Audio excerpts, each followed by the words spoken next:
Eu não sei quantos sabem ou se deram conta disto. Terça-feira começa a primavera.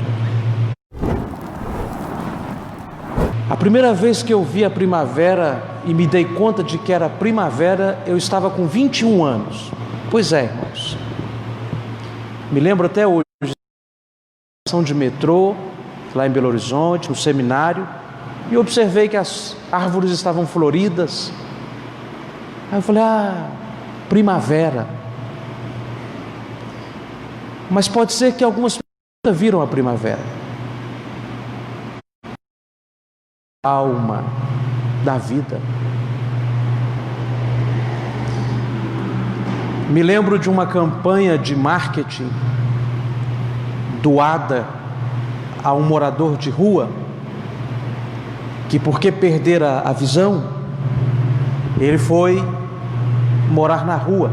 Então ele estava pedindo dinheiro, mas ele não tinha muito sucesso naquela mendicância, até que passou alguém, pegou a plaqueta que estava escrito "Eu sou cego", apagou alguma coisa ali e escreveu outra coisa. Então este cego começou a perceber o tilintar de moedas e o refolhar de notas. E ele queria saber o que o homem tinha escrito ali, porque as pessoas passaram a doar mais para ele. E ele parou alguém e pediu para ler a placa, e estava escrito assim: "Eu não vi a última primavera". E as pessoas então se compadeciam dele, porque perdeu uma estação tão maravilhosa desta. Precisamos ter compaixão da pessoa. Pode ser que precisamos ter compaixão de muitas pessoas, que embora eu tenha os olhos perfeitos, não conseguiram era da vida. Abra a sua Bíblia e vamos ler este salmo da primavera, o Salmo 84. Saudades do templo. Queridos, as 3 principais festas judaicas obrigatórias aconteciam na primavera. O inverno inclemente ficava para trás, o sol começava a degelar os corações, que também estavam tão frios quanto a natureza, e havia um chamado das Escrituras para que esta nova estação do ano, convidativa para que estivessem ali os peregrinos na casa do Senhor, para cumprir os seus ritos e votos solenes.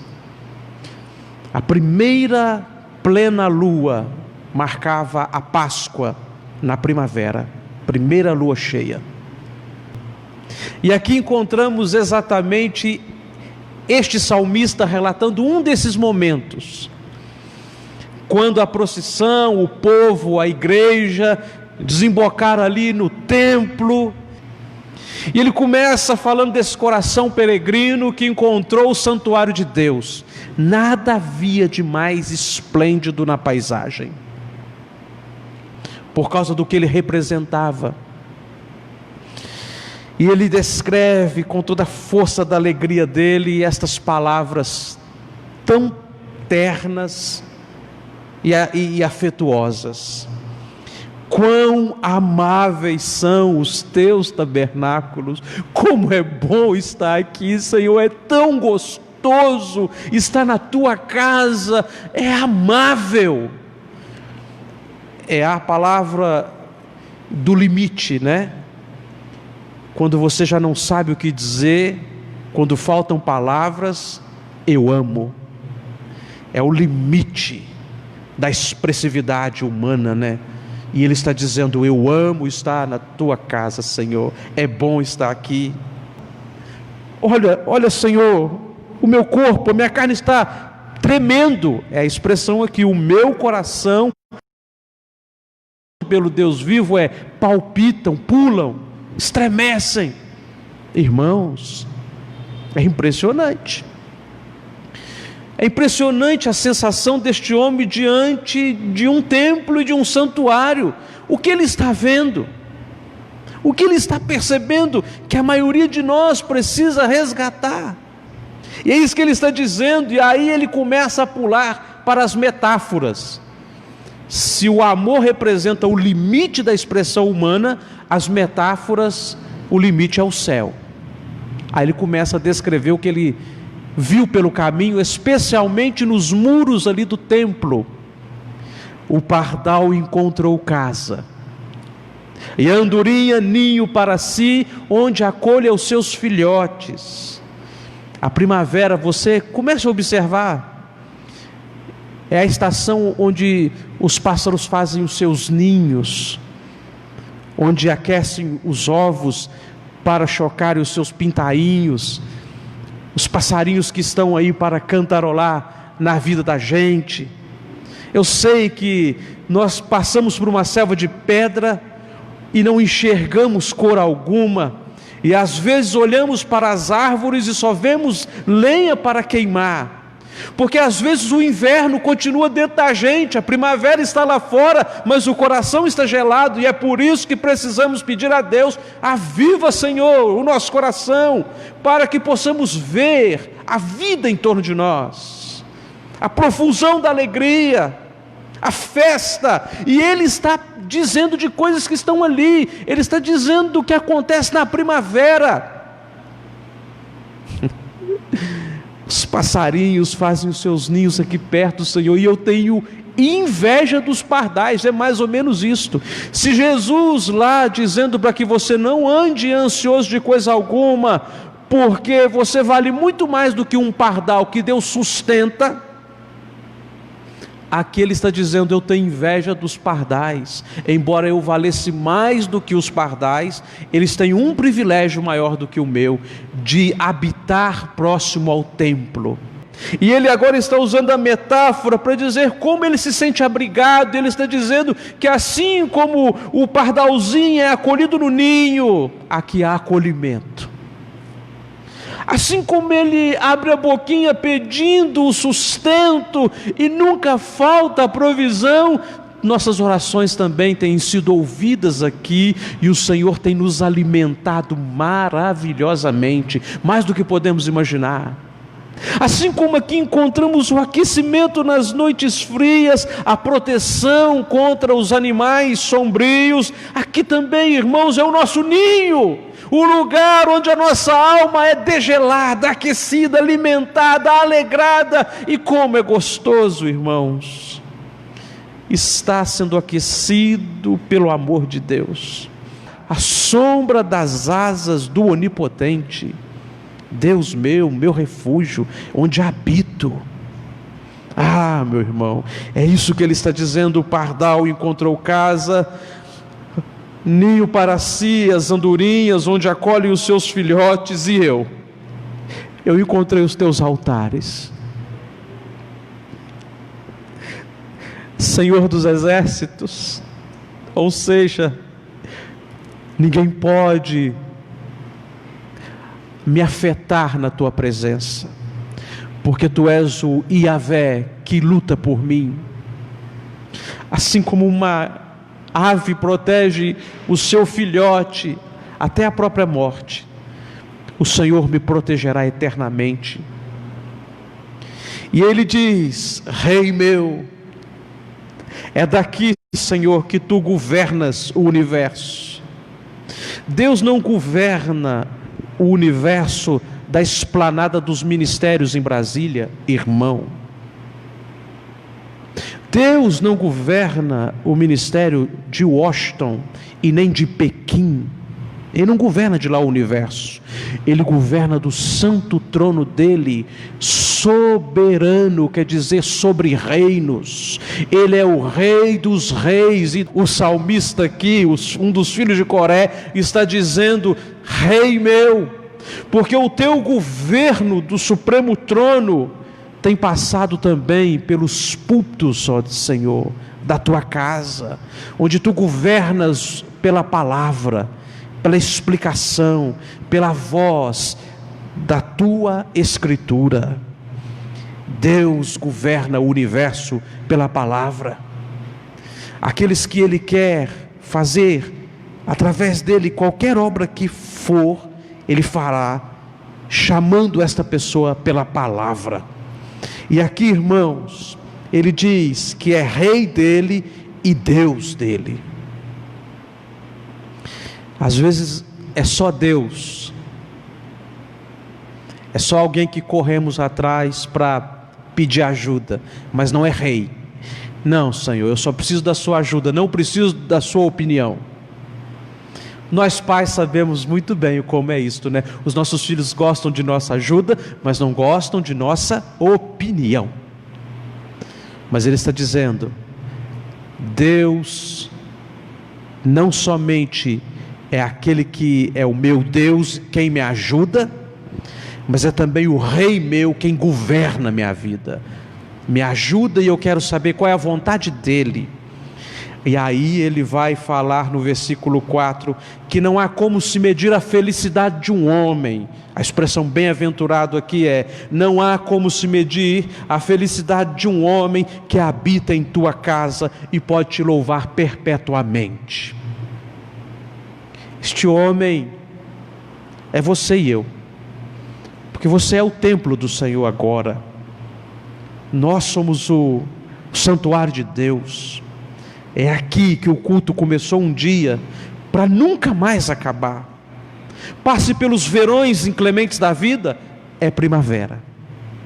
Pelos outonos, onde caem as folhas e os fios embranquecem, os outonos da vida, mas dentro de nós continua sendo primavera.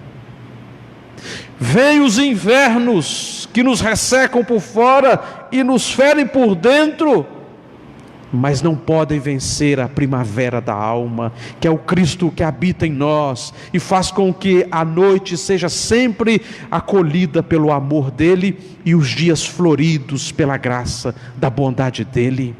Querido irmão,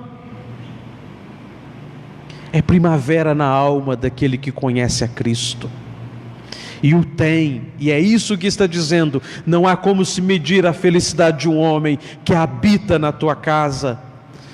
E agora podemos dizer, um homem em quem tu habitas, ó Deus, e tu és nele, ele é o teu santuário, ó Deus. Bem-aventurado o homem cuja força está em ti, em cujo coração se encontram os caminhos retos, homens íntegros. Feliz o homem que habita na tua casa, e feliz o homem que o Senhor habita nele. É a jogada do texto. O homem que tem a força em ti, e em cujo coração encontram os caminhos do Senhor, o qual passando pelos vales áridos. Olha que interessante, a palavra aqui no hebraico é vale de Baca, vale de tristeza, ou melhor, vale de lágrimas. Nós não sabemos o que é inverno, né, irmãos? Principalmente aqui em Itapiruna. Aqui só tem 2 estações, né? Já me disseram.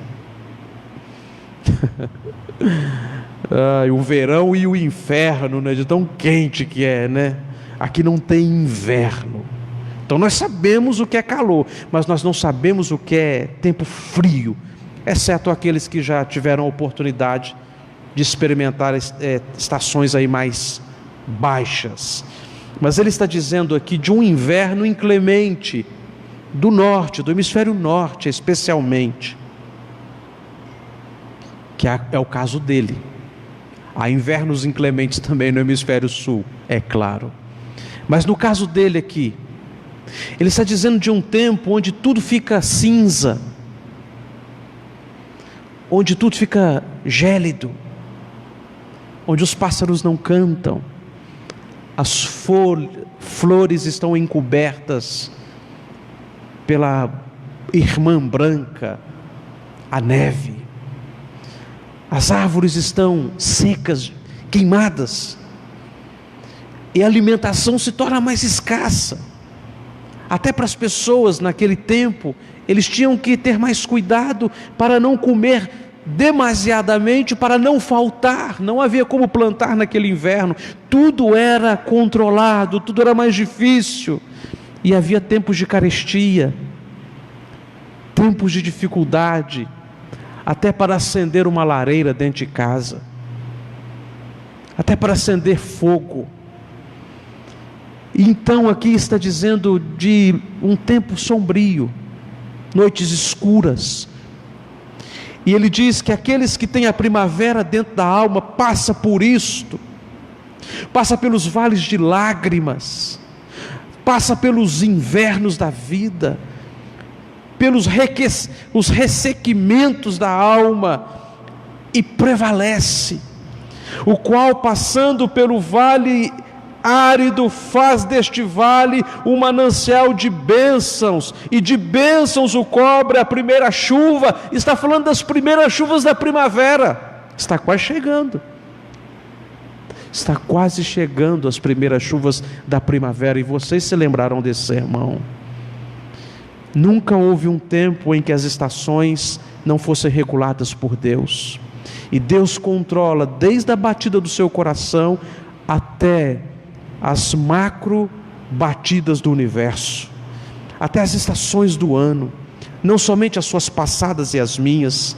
E ele está dizendo que essa chuva, irmãos, que vem após a primavera, faz florir o campo, faz brotar as ervas, faz alegrar os animais, faz a vida vicejar, faz tudo novo. Ele está usando isso por ilustração do que é o orvalho da graça de Deus, como o salmista no Salmo 133 está usando essa metáfora também, de um orvalho que vem alegrar a vida, de uma comunhão com Deus que vem expulsar a escuridão, de uma força maravilhosa que ninguém pode segurar, irmãos, nem o gelo pode deter.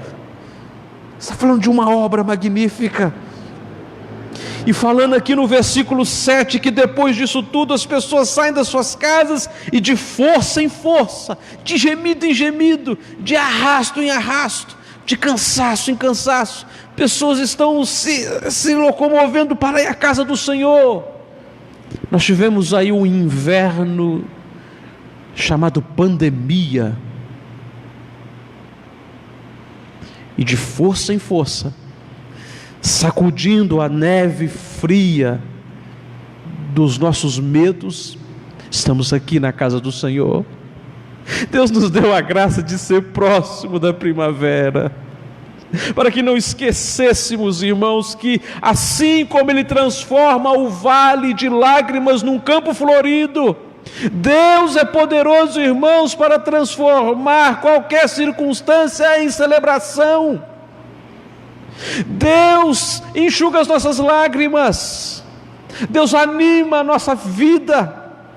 Só Deus pode pegar o azedume da nossa vida e transformar numa doce limonada. Só Deus pode pegar o veneno de cobra de nossos pecados e fazer um soro antiofídico, transformando o nosso mal para o bem, para que o nome dele seja glorificado através de nós e apesar de nós. Não há impossíveis para Deus, irmãos, e esta metáfora da estação aqui é para mostrar que se Ele faz com coisas macros, Ele faz também com a limitação e a singeleza do seu coração pequenininho, que cabe quase na palma da sua mão, de tão angustiado que às vezes ele fica, meu amado irmão.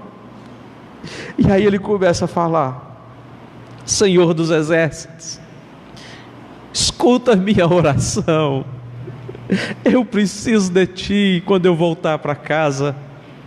Vim aqui, tenho recebido, mas ouve, Senhor, eu vim aqui para Te suplicar, eu não consigo viver sem Te pedir. Senhor dos exércitos, versículo 8, escuta a minha oração, presta atenção no que eu vou te falar, ó Deus de Jacó. Que expressão maravilhosa! Porque não diz Deus de Sara, mulher piedosa como Sara? Porque não disse Deus de Joquebede, que mãe maravilhosa? Deus de Rebeca, que mulher magnífica? Mas vai falar logo Deus de Jacó, Porque Jacó, irmãos, ali ele se torna o Israel, o representante daquela nação que vai sair do Egito para formar a nação de Israel. Mas para te lembrar também que é o Deus que pegou um homem que tinha tudo para dar errado e fez este homem se tornar um exemplo de alguém que teve a sua vida transformada. É como se ele estivesse dizendo: o Deus daquele que não prestava. Eu estou lembrando de assim como o Senhor usou de misericórdia para com Jacó, usou de misericórdia para com Abraão, usou de misericórdia para com Isaac. Oh Deus, eu estou invocando a tua misericórdia. Olha para mim, ouve a minha voz por misericórdia, porque eu sei que o Senhor é assim. O Senhor é bom. Ele está dizendo: não olha para mim, olha para dentro do teu coração e me ouve. Olha para dentro do teu coração e me ouve, porque se o Senhor olhar para dentro do meu coração, o Senhor não vai querer me ouvir, mas olha para o teu coração, ó Deus. Tu és compassivo, justo, longânimo, assaz benigno. E aí ele vai dizendo: olha, ó Deus, escudo nosso, escudo deste povo que está aqui, protetor da nação de Israel, protetor da igreja, e contempla o rosto do teu ungido. Essa expressão ela se torna messiânica porque aponta para o Cristo Jesus, para o Senhor Jesus. O Senhor Jesus que veio libertar a cada um de nós de toda escuridão e frieza mórbida e cadavérica. E aqui ele está dizendo também: olha contempla o rosto do teu ungido, pedindo que Deus tivesse compaixão do rei daquela nação naquele momento, porque se o rei fosse bem, toda a nação iria bem. Preocupado consigo, preocupado conosco. Ele está preocupado com tudo, porque ele está na casa de Deus e ele começa a ter um coração dilatado. Ele não olha só para si. E ele fala alguma coisa agora no versículo 10 que é de cair o queixo. Pois um dia nos teus átrios, 24 horas, um dia vale mais que 1000 dias. Ele está dizendo que 1000 dias longe do culto solene não pode ser comparado com um único instante de estar na casa do Senhor, que toda a vida dele perde o sentido quando não passa por aqui, porque tudo é vaidade, tudo é vazio, tudo é nada. E ele usa uma expressão que é de cair o queixo, porque ele fala assim: prefiro estar à porta da casa do meu Deus a permanecer nas tendas da perversidade. Você sabe o que significa essa expressão? A expressão original no hebraico é: prefiro estar em pé lá na porta. Em pé lá na porta. Não é a porta do lado de dentro, não, do lado de fora. Eu prefiro estar à porta da casa do meu Deus do que estar deitado numa tenda luxuosa, esplêndida e confortável, com todas as regalias. Para que a metáfora seja compreendida dentro do texto original, está em pé à porta da casa de Deus, sabe o que é? Um mendigo. Eu prefiro ser pobre, mendicante, não ter nada nesta vida, mas ter o privilégio de estar em pé na porta da tua casa com a mãozinha estendida, só de estar perto, para mim já vale mais do que todas as riquezas deste mundo. Um dia vale mais do que 1000 dias, e estar perto vale mais do que todas as riquezas que eu posso adquirir nesta vida. Irmãos, ele está escrevendo, é um salmo, não é um poema e um cântico vazio. É um homem que está sangrando diante de Deus e está sendo profundamente sincero, tomado pelo Espírito Santo, para mostrar para você e para mim que precisamos colocar as coisas de Deus em alto padrão e nível. tem nada a ver conosco isso aqui. Isso aqui não tem nada a ver conosco do ponto de vista que está no nosso controle e podemos fazer como pretendemos e queremos fazer, mas tem tudo a ver com Deus, é para Ele somente, tudo para Ele somente. A primeira pedra que foi colocada, o primeiro buraco que foi cavado, a primeira oração que foi feita próximo aqui para que essa igreja fosse erigida, tudo foi feito para Deus e nós não podíamos jamais controlar, porque foi Deus que fez para Ele mesmo, usando cada pessoa que Ele quis, para que ao final tudo pudesse dar glórias e bendizer o nome dEle. É isso que o salmista está dizendo: na tua casa eu não tenho controle de nada, Senhor, eu estou ali, é um privilégio meu estar, e se o Senhor dissesse para que eu saísse, eu ia permanecer na porta, porque é bom estar perto. Irmãos, e aí ele vai falar algo que você só encontra aqui, porque o Senhor Deus é sol. A palavra sol é sol mesmo, astro-rei. Pensa alguém que está vindo de um inverno e vê o sol, inverno inclemente, inverno duro, rigorosíssimo, neve, e ele está dizendo: porque o Senhor é sol, longe de ti tudo é inverno, mas perto de ti tudo é primavera, tudo é ações de graças. Sol que não me esturrica a pele, que não me mata, não me queima, porque também tu és o meu escudo, tu és o nosso protetor, tu és o nosso amparo, o Senhor da graça e da glória.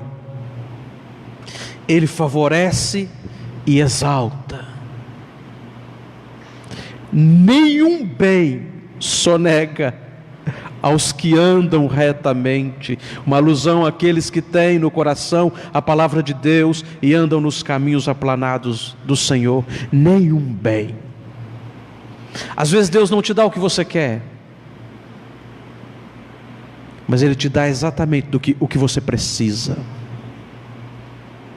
Às vezes nessa vida vai faltar o ar que você tanto precisa, e pode ser que a vida te falte, porque nós não somos eternos aqui, mas nunca nos faltará o consolo e o abrigo paternal, porque o Senhor acolherá também a nossa alma eterna no céu. Nunca seremos desamparados, irmãos. Nem as pandemias e nem os pandemônios, nada e ninguém pode nos separar do amor que está em Cristo Jesus, nem a vida e nem a morte. Ó Senhor dos exércitos, feliz o homem que acredita nisso. É o que ele está dizendo. Ele termina dizendo isso, e eu termino dizendo isso também, que os nossos irmãos no Oriente Médio, debaixo dos regimes totalitários, comunistas, ateístas, os nossos irmãos que se convertem do mundo muçulmano e são expulsos de suas casas, do hinduísmo e são expulsos de suas casas, eles não sentiram perder de fato alguma coisa que já não tivessem recebido muito mais em Cristo Jesus. E eles acreditam tanto em Deus e amam tanto a Cristo, e tiveram uma experiência tão profunda com a primavera da vida, Cristo Jesus, a alegria dos homens, como diz Johann Sebastian Bach. Teve uma experiência tão profunda com Cristo, que a vida já se tornou de somenos, porque tudo é por Ele, tudo é para Ele, e tudo é com Ele, e eles não se importam de morrer. Veio um pastor na Síria dando um testemunho diante de um bombardeio, e ele com um dos filhos no colo, perguntaram se ele ia fugir dali, ele disse não, porque no final tudo é ressurreição, e quando o meu Senhor voltar, nós ressurgiremos daqui, deste pó vil. No final tudo é primavera, é ressurreição, é vida triunfando sobre a morte. Eu tive a oportunidade de, revirando alguns documentos da igreja na idade da patrística, os primeiros 400 anos da igreja, e eu vi uma carta de um dos pais da igreja, Tertuliano, escrevendo a irmãos que estavam presos pela perseguição, para consolar aqueles irmãos, e ele escreveu na carta assim: escrevo essa carta para vocês, para dizer que vocês estão presos, mas vocês é que são livres, porque estar preso por Cristo é glorioso.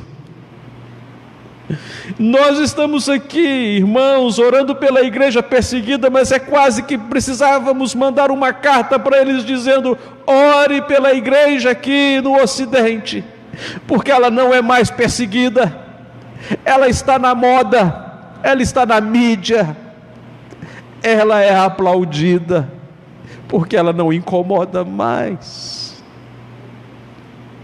Queridos irmãos, nós estamos nesta noite aqui concluindo, para fazer um apelo ao nosso coração: não negligenciemos a bênção da primavera.